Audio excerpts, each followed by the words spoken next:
welcome to Flyby. We're here with Tom Gilliland, creative director at Sideshow Collectibles and creator of Court of the Dead.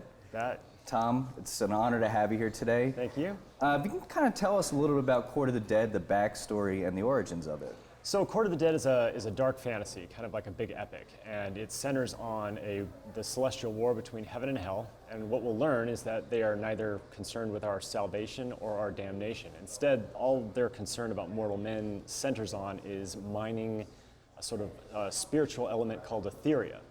And what we learn is that the unlikely ally that we have in this is Death, who is equally sort of tied into this servitude where he's forced to harvest our souls. And over time, he's slowly but surely become compelled by these beautiful little finite mortal stories and recognizes that his kingdom of the underworld and the realm of men are tied together in this servitude and begins to create a plan to reverse this and bring a balance back to this universe by creating his Court of the Dead, a sort of dark anti-hero, superhero team, if you will. So Death is essentially a character, is a good guy in this, maybe. Well, conflicted.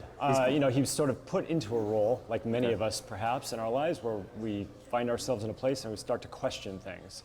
And he sort of serves as the sort of antithesis of that kind of mentality, realizing that, you know, a great disservice and an evil is being done, you know, on behalf of these sort of innocent, you know, kind of elements in the mortals that have been placed in the middle of this maelstrom, and slowly starts to kind of react to this choice that he has to continue to be a destroyer or move to a more of a protector role. So Court of the Dead, it's an elaborate story. There's lots of moving pieces. When you're coming up with an idea like this, as grand as Court of the Dead is, what are some of your inspirations?